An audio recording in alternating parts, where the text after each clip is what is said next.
Olá pessoal, vamos falar sobre esse fato relevante aqui com o FI MXRF11 que foi divulgado hoje, mas que pode ter um efeito aí negativo, na verdade, em todos os fundos imobiliários. Vamos dar uma olhadinha. É um fato relevante divulgado hoje, onde eles mencionam aqui, foi publicada a decisão do colegiado da CVM, proferida em 21 de dezembro de 2021, que deu provimento parcial ao recurso apresentado por este administrador contra a decisão da Superintendência de Supervisão de Securitização e no âmbito de ação de fiscalização que tem um fundo por objeto, por meio da qual a SSE expressou, isso aqui é que é importante, tá? Novo entendimento regulatório a respeito do artigo 10º, parágrafo único da Lei 8.668, dispositivo que estabelece a obrigatoriedade de distribuições pelos fundos de investimentos imobiliários de 95% de seus lucros auferidos. Até aí, perfeito. E aqui é o ponto, né? Aqui é uma parte da discussão do lucro caixa e o lucro contábil. E aqui menciona a decisão recorrida, nas palavras do voto do diretor relator, buscava estabelecer a vedação da distribuição em situações em que o montante a distribuir, calculado de acordo com o mecanismo legal e regulamentar amparado no regime de caixa, seja superior à soma do lucro contábil do exercício dos lucros acumulados.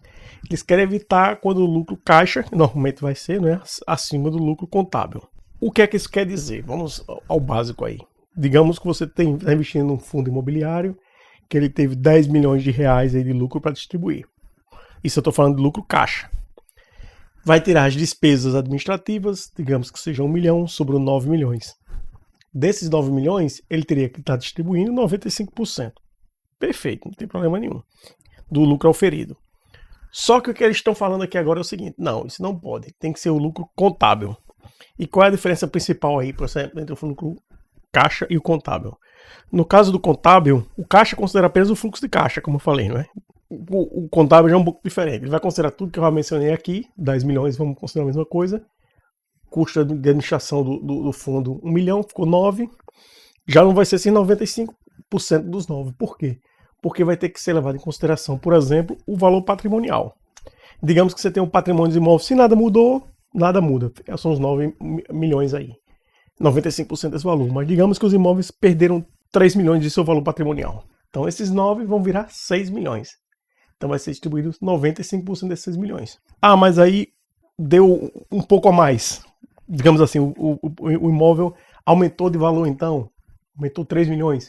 Então, em vez de 9, seria 12 milhões. Perfeito, só que aí não tem caixa para isso. Aí o que é que pode fazer aí nesse caso? É a reserva de lucro. E tudo isso tem um impacto. Por quê? Porque no caso anterior, se você estava 9, teve essa depreciação, chegou a 6, e mesmo assim você quer distribuir esses 3, você ainda pode distribuir, mas vai ser como? Por amortização. Mas o que é o impacto da amortização do seu investimento? Isso reduz o preço médio da sua cota. Ou seja, o que você recebe vai baixando o preço médio da sua cota, e um dia aí, quando você decide vender o seu papel, você vai pagar um imposto de renda muito maior do que pagaria em condições atuais. E se for na situação contrária, o valor do imóvel aumentou e agora teve que fazer uma reserva de lucro, é uma situação também complicada, porque aí vai ter que fazer essa reserva, vai guardar, você não vai usar, vai ficar, digamos que chegasse aos 12 milhões, 3 milhões de reserva. Lá na frente, quando esses imóveis um dia acontecer, depreciar esses 3 milhões, você usaria para resolver esse problema. É uma situação bem complicada. Tá? E isso não vai afetar só esse papel. Inclusive, se você entrar no papel, aqui está o fato relevante lá em cima, você vê o impacto de hoje, né? Não é brincadeira. Olha aqui o impacto. A queda que teve na ação. Então isso aí não só vai afetar esse fundo, como pode afetar vários fundos imobiliários. E aí, quais são os que vão impactar mais? Sem dúvida nenhuma, o mais impactado vai ser o fundo de fundos. Por quê? Porque ele está ligado a vários FIIs, a vários fundos imobiliários. Então, vai ter uma variação patrimonial constante, né? Uma hora está subindo alguns imóveis, outra hora está caindo outros. Então, para controlar isso e os investidores decidirem onde investir, é muito complicado, fica muito difícil. Outro que vai perder, mas não no patamar do fundo. Os fundos de tijolos também vão perder, porque tem que fazer essa reavaliação de imóveis. Pelo menos é mais fácil, né? Que é feito normalmente uma vez ao ano, mas mesmo assim vai perder. Quem vai menos em perder realmente são os fundos de papel, que não vai mudar muito. Mas mesmo assim deve ter uma mudança pequena, mas não vai mudar muito. E aí mostra, né? Os riscos que tem, às vezes, de se investir num setor só, da concentração e porque a diversificação é importante. Mas, mais uma vez, pessoalmente, eu não acredito que isso vai acontecer. Eu acho que essa decisão aqui, vamos voltar lá, vai ser revogada, vai ser revista, porque o impacto é muito grande, né? Esse tipo de aplicação de usar a parte do lucro caixa é aplicado nos Estados Unidos com os REITs, no Canadá, em basicamente todos os locais. Então não faz sentido nenhum. Isso é um retrocesso muito grande e prejudicaria bastante o setor. Tanto é que os principais fundos, os principais investidores já estão conversando bastante com isso aí com a CVM, colocando pressão para que seja revisitado. E aqui eles mencionam, por maioria de votos, o colegiado da CVM conheceu do recurso e lhe deu provimento parcial.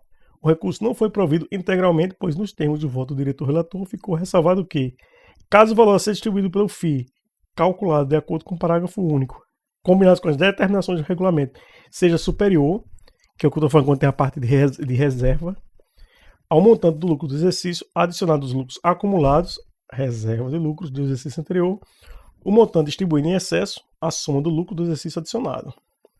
Dos lucros acumulados do exercício anterior deve ser tratado contabilmente como amortização de cotas ou da evolução do capital. Ou seja, não é possível um negócio desse, então não acho que vai acontecer. Há a possibilidade de que, no caso em que o valor a ser distribuído pelo FII seja superior ao montante do lucro do exercício adicionado dos lucros acumulados do exercício anterior, ocorra deliberação assemblear com vistas à distribuição inferior ao montante calculado de acordo com o parágrafo único 10. Aquela história, vamos querer limitar os 95, mas se passar, vai limitar. Ou seja, isso é um retrocesso muito grande. Não acredito, não vou nem mais ler mais, que isso aqui é perda de tempo para todo mundo. Não acredito que isso vai vingar. Tá? Deve ser revisitado em breve e vai resolver. Né? O setor de FIIs precisa de ajuda para crescer e não uma decisão como essa tida pela CVM. Tá bem? Muita calma, não saia vendendo só porque aconteceu isso e também não saia comprando até que seja resolvido.